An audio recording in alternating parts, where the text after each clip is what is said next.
Good morning dear students, कैसे हैं आप सभी। उम्मीद है आप लोग अच्छे होंगे, अच्छे से पढ़ाई कर रहे होंगे। क्लास 8 साइंस सब्जेक्ट में हम 3rd चैप्टर पढ़ रहे थे बच्चों, है ना। हमारे लेसन का नाम है वायु। बच्चों हम 3.7 अम्ल वर्षा के बारे में पढ़ेंगे, है ना। वायुमंडल की वायु में विभिन्न कारणों से सल्फर और नाइट्रोजन के ऑक्साइड मिलते रहते हैं। जब वर्षा होती है तो वर्षा के जल में ये ऑक्साइड घुलकर वर्षा जल को सामान्य से अधिक अम्लीय बना देते हैं। तो क्या होता है बच्चों, हमारे वायुमंडल में जो वायु में विभिन्न कारणों से जो सल्फर है, नाइट्रोजन है, इनके ऑक्साइड क्या होते हैं, मिलते रहते हैं।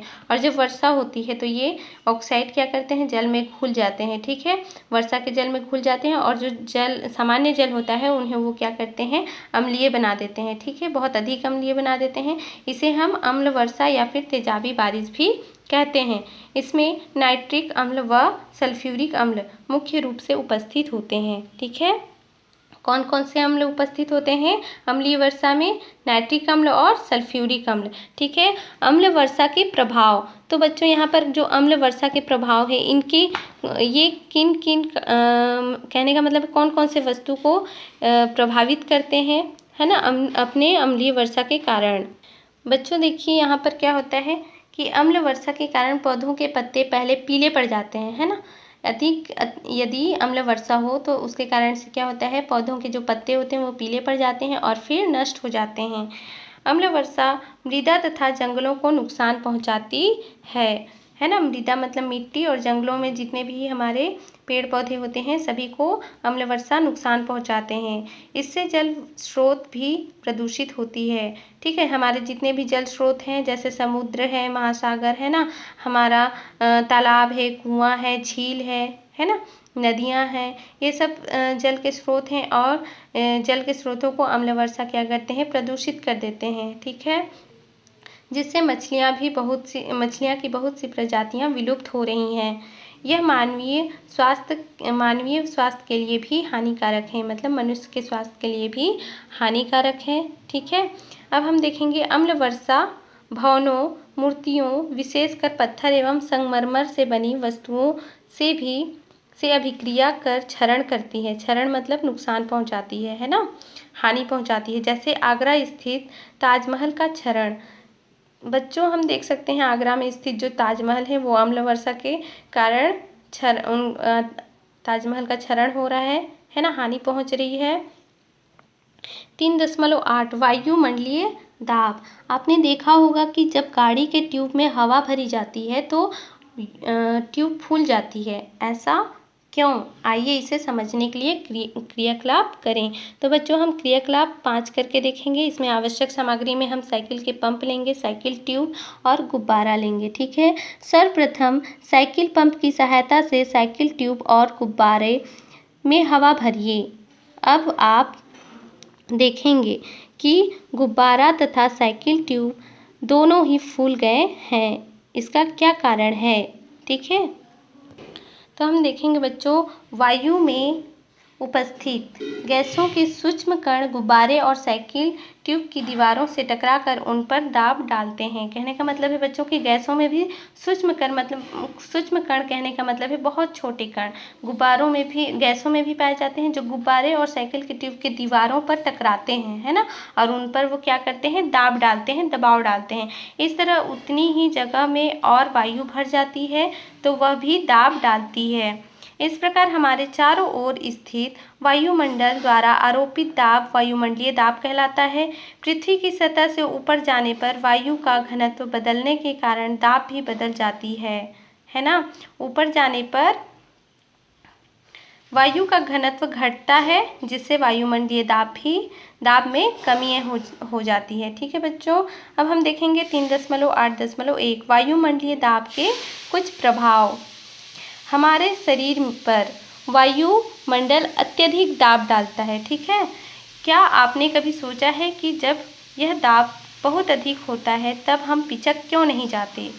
हमारा और अन्य जीवधारियों का शरीर कोशिकाओं का बना होता है। ठीक है, हमारा और अन्य जो भी जीवधारी हैं बच्चों, हमारा शरीर किनसे बना है? कोशिकाओं का बना होता है ना, जिनमें ऐसे तरल पदार्थ होते हैं जो अंदर से दाब आरोपित करते हैं।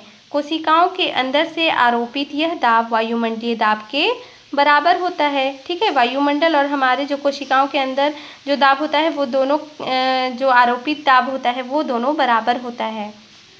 अब आप समझ गए होंगे कि हम क्यों नहीं पिचकते। देखिए बच्चों, क्या होगा यदि तरल पदार्थ के द्वारा कोशिका के अंदर से आरोपित यह दाब वायुमंडलीय दाब से अधिक हो जाए, है ना। यदि जो तरल पदार्थ है ना, तरल पदार्थ के द्वारा कोशिका के अंदर से जो आरोपित है यह दाब वायुमंडलीय दाब से यदि अधिक हो जाए तो क्या होगा, है ना। आइए इसे समझने हेतु क्रियाकलाप करें। तो आवश्यक सामग्री: ग्लूकोज की खाली बोतल, कार्क, कांच की 2 मुड़ी हुई नलियां और गुब्बारा।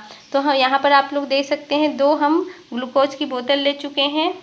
ठीक है, ग्लूकोज की बोतल है ये, और यहाँ पे जो ये नली दिख रही है आप लोगों को, ये कांच की नली है ना। कार्क लगा हुआ ये रेड कलर का जो है क्या कार्क है।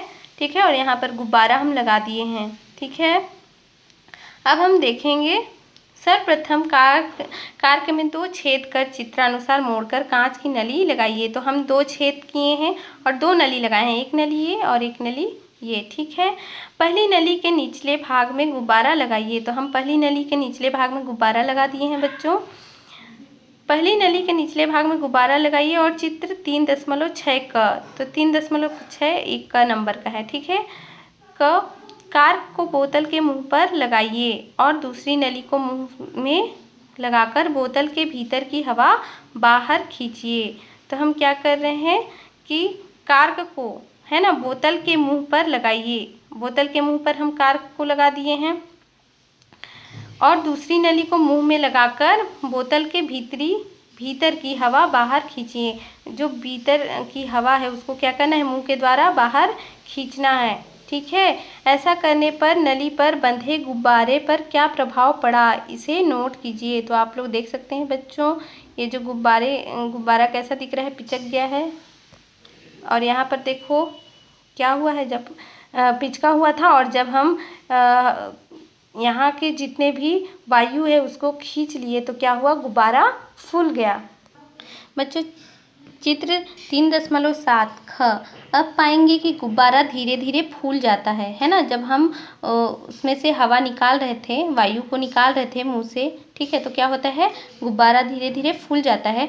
कभी कभी ये अधिक फूलकर फट भी जाता है। ऐसा मुख्यतः बोतल के भीतर वायु दाब कम हो जाने के कारण होता है ना। वायु दाब यदि कम हो जाए तो बोतल के जो अंदर का वायु दाब कम हो गया था तो क्या हुआ था, जो गुब्बारा था वो फूल गया था। इसी प्रकार जब हम पृथ्वी से ऊपर जाते हैं, ठीक है, तो वायुमंडलीय दाब कम होता जाता है, जिससे रक्त वाहिनियों का दाब अधिक होने के कारण वे फूल जाती हैं और कभी कभी फट भी जाती हैं।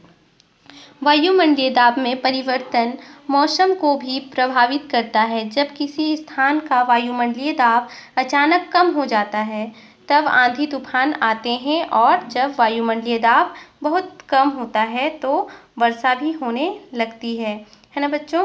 क्या होता है, जब वायुमंडलीय दाब होता है यदि इसमें परिवर्तन होता है तो मौसम को भी प्रभावित करता है। ठीक है, वायु मतलब हमारा जो वायु दाब है, वायुमंडलीय दाब है, ये मौसम को भी प्रभावित करता है। किस प्रकार से देख सकते हैं, जब किसी स्थान का वायुमंडलीय दाब अचानक कम हो जाता है तो क्या होता है, तूफान आंधी आने लगता है ना। और जब वायुमंडलीय दाब बहुत कम हो जाता है तो वर्षा भी होने लगती है। अब देखिए 3.8.2 वायुमंडलीय दाब का मापन। अब हम किस प्रकार से वायुमंडलीय दाब का मापन करते हैं बच्चों। वायुमंडलीय दाब का मापन करने के लिए सन 1683 में टॉरिसेली ने एक यंत्र बनाया जिसे बैरोमीटर या वायु दाब मापी कहते हैं। ठीक है, ये 2 प्रकार के होते हैं। फर्स्ट पारद बैरोमीटर, सेकेंड एनीरॉयड बैरोमीटर। सामान्यतः वायुमंडलीय दाब का मान 1.013 गुणित 10⁵ पास्कल या न्यूटन प्रति मीटर स्क्वायर या 76 सेंटीमीटर पारे के स्तंभ के दाब के तुल्य होता है ना। 3.9 क्या द्रव समान गहराई पर समान दाब डालते हैं? तो यहाँ पर द्रव की बात हो रही है बच्चों, है ना। द्रव मतलब कि आप पानी भी ले सकते हैं। तो क्या द्रव सामान्य अवस्था में हमारा जो पानी है, जल है, द्रव अवस्था में होता है ना। तो द्रव समान गहराई पर समान दाब डालते हैं या नहीं। तो देखेंगे क्रियाकलाप 7 करके, ठीक है। आवश्यक सामग्री में हम प्लास्टिक की एक खाली बोतल या फिर टीन का डिब्बा और क्या लेंगे, पानी लेंगे, ठीक है। अब हम लेंगे बोतल या फिर डिब्बे में पेंदे से थोड़ा ऊपर चित्र 3.7 में दर्शाए अनुसार चारों ओर समान ऊंचाई पर कील की सहायता से एक छेद कीजिए। तो यहाँ पर आप लोग देख सकते हैं बच्चों, है ना। हम एक बर्तन लिए हैं, उनकी दीवारों पर हम छेद किए हैं, ठीक है। यहाँ पर देख सकते हैं आप लोग। फिर देखिए क्या होता है, अब बोतल को पानी से भर दीजिए। अब हम बोतल में पानी भर दिए हैं, ठीक है। क्या सभी छेदों से निकलता पानी बोतल से बराबर दूरी पर गिरता है? जब हम छेद किए हैं तब हम देखेंगे कि जो बोतल से पानी निकल रहा है, जिस छेद की जहाँ पर हम छेद किए हैं उस छेद से जो पानी निकल रहा है, क्या वो बराबर दूरी पर पानी गिर रहा है? तो यह क्रियाकलाप दर्शाता है कि द्रव बर्तन की दीवारों पर समान गहराई पर समान दाब डालते हैं। मतलब समान गहराई पर समान दाब डालते हैं। इनकी जो दूरी है वो एक समान है, एक बराबर होता है ना। अब हम पढ़ेंगे बच्चों, हमने सीखा में बच्चों, हम इस चैप्टर में क्या क्या पढ़े, है ना। वो सभी हैं कि हम जब इस चैप्टर में जो कुछ भी पढ़े हैं उससे हम क्या क्या सीखे। हमारे चारों तरफ वायु उपस्थित है ना। हमें पता है हमारे चारों तरफ क्या है, वायु उपस्थित है। वायु में मुख्यतः 78% नाइट्रोजन, है ना। N2 नाइट्रोजन के संकेत हैं। तो सबसे अधिक मात्रा में कौन सी गैस पाई जा रही है, नाइट्रोजन। 21% ऑक्सीजन, O2 से हम दर्शाते हैं। और 0.9% आर्गन, 0.04% जलवाष्प, 0.03% कार्बन डाइऑक्साइड, सल्फर डाइऑक्साइड तथा धूल के कण उपस्थित होते हैं। ओजोन परत हानिकारक पराबैंगनी किरणों को अवशोषित करती हैं। ऑक्सीजन वायु से भारी और जल से हल्की होती है ना। ऑक्सीजन वायु से भारी होती है और जल से क्या होती है, हल्की होती हैं। ऑक्सीजन स्वयं नहीं जलती किंतु जलने में सहायक हैं। ऑक्सीजन में धातु और अधातु जलकर ऑक्साइड बनाते हैं। नाइट्रोजन का उपयोग अमोनिया संश्लेषण में होता है जो उर्वरक निर्माण के लिए आवश्यक होते हैं। वायु प्रदूषण का कारण मानवीय गतिविधियां, जीवाश्म ईंधनों का दहन व कल कारखाने हैं, है ना। वायु प्रदूषण किन किन कारणों से होता है, मानवीय गतिविधियों के कारण से और जीवाश्म ईंधन के कारण से, उनके दहन से, है ना, और कारखानों के कारण से, ठीक है। वायु प्रदूषण वायु में carbon monoxide, sulphur dioxide, nitrogen के ऑक्साइड तथा निलंबित कणों आदि के कारण होता है। ग्रीन हाउस प्रभाव के लिए उत्तरदायी गैसें कार्बन डाइऑक्साइड, मीथेन, ओजोन और क्लोरोफ्लोरोकार्बन हैं। अम्ल वर्षा में नाइट्रिक अम्ल और सल्फ्यूरिक अम्ल उपस्थित रहते हैं, ठीक है बच्चों। अम्ल वर्षा में कौन कौन से अम्ल उपस्थित होते हैं, नाइट्रोजन अम्ल एवं सल्फ्यूरिक अम्ल, ठीक है। अब हम देखेंगे ग्रीन हाउस प्रभाव के लिए ये तो हम पढ़ चुके हैं। ग्रीन हाउस प्रभाव के लिए उत्तरदायी गैसें कार्बन डाइऑक्साइड, मीथेन, ओजोन और क्लोरोफ्लोरोकार्बन है, ये आप लोग पढ़ चुके हैं। अम्ल वर्षा में नाइट्रिक अम्ल और सल्फ्यूरिक अम्ल उपस्थित होते हैं। हमारे चारों ओर स्थित वायुमंडल द्वारा आरोपित दाब वायुमंडलीय दाब कहलाता है। वायु दाब का मापन पारद अथवा एनीरॉयड बैरोमीटर से किया जाता है। बैरोमीटर का आविष्कार टॉरिसेली ने किया है ना। बैरोमीटर का आविष्कार किसने किया है, टॉरिसेली ने। सामान्यतः वायुमंडलीय दाब का मान 1.013 × 10⁵ पास्कल या न्यूटन प्रति मीटर स्क्वायर या 76 सेंटीमीटर पारे के स्तंभ के दाब के तुल्य होता है। बच्चों ये आप सभी का होमवर्क है ना। वायु प्रदूषण के विभिन्न कारण लिखकर उसे रोकने के लिए आप क्या उपाय कर सकते हैं लिखिए। ये आप लोगों का होमवर्क है बच्चों, इसे आप लोग करके दिखाएंगे। और यहाँ पर अम्ल वर्षा क्या है, यह हमारे लिए किस प्रकार हानिकारक है, ये नंबर 3 और 5, ये 2 क्वेश्चन आप लोग होमवर्क में करके दिखाएंगे बच्चों, ठीक है।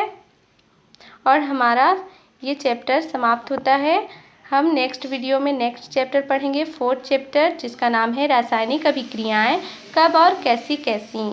ठीक है बच्चों, बाय बाय।